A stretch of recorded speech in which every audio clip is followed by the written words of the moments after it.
It began on an unremarkable Thursday in late September, when the sun had just started softening its summer blaze and the air hinted at fall. The campus was still finding its rhythm for the semester, and the dorm halls echoed with laughter, boxes scraping tile floors, and new beginnings.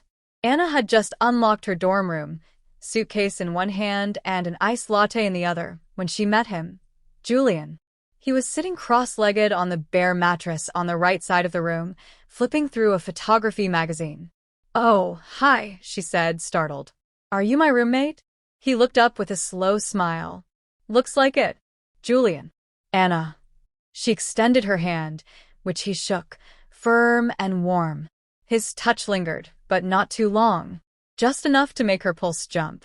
She wasn't sure what she'd been expecting, a girl, maybe.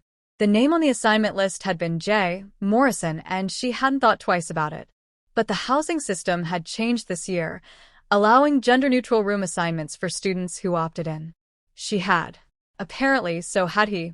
At first, they coexisted in an easy rhythm of polite distance. Julian was quiet, reserved, but he had a subtle way of making space for her. He always left a cup of tea on her desk when he brewed his own. He never played music too loud. He asked before turning off the lights. And she, in turn, learned the sound of his silence, the rustle of pages when he read, the faint hum he made when editing photos on his laptop, the way he'd pause before speaking, like each word mattered. One evening, after a long day of classes, Anna collapsed on her bed, burying her face in her pillow. Julian, sitting at his desk with his headphones on, paused the music. "Rough day?" he asked. She turned over, eyes tired.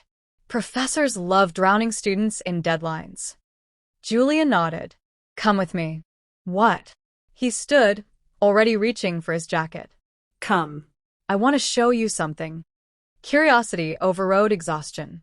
She followed him down the stairs and across the quiet campus, where shadows stretched long under lamplight. He led her to the art building's rooftop, where the door creaked open under his swipe card. The city stretched out in golden specks beyond the trees, and the stars were timid but there.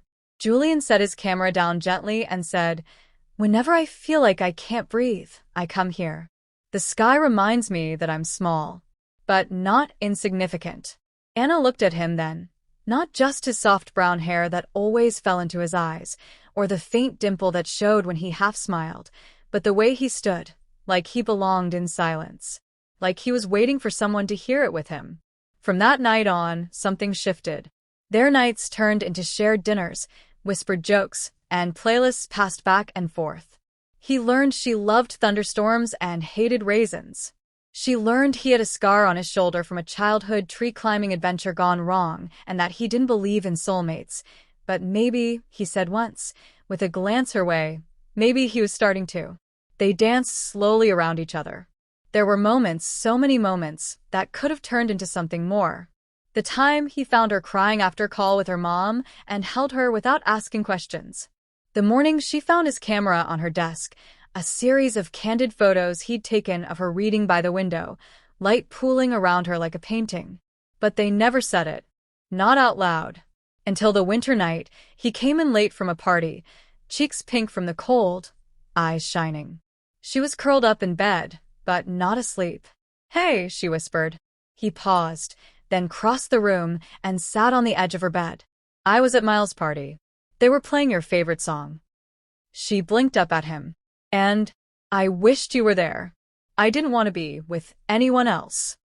The quiet filled the space between them like a breath. "I think I love you, Anna," he said. "But it's okay if you don't feel the same. I just couldn't keep it in anymore." She sat up, heart thudding so loud, she was sure he could hear it. "Julian," she whispered, "I've been in love with you since the night on the rooftop." And then he kissed her, soft, unsure, but full of the kind of truth they'd both been holding back. She kissed him back like she'd been waiting her whole life.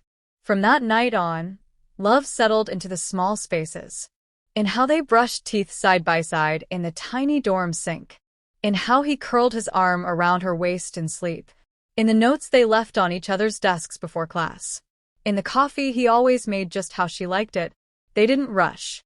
They let love unfold gently, like a story written in quiet glances and shared silences.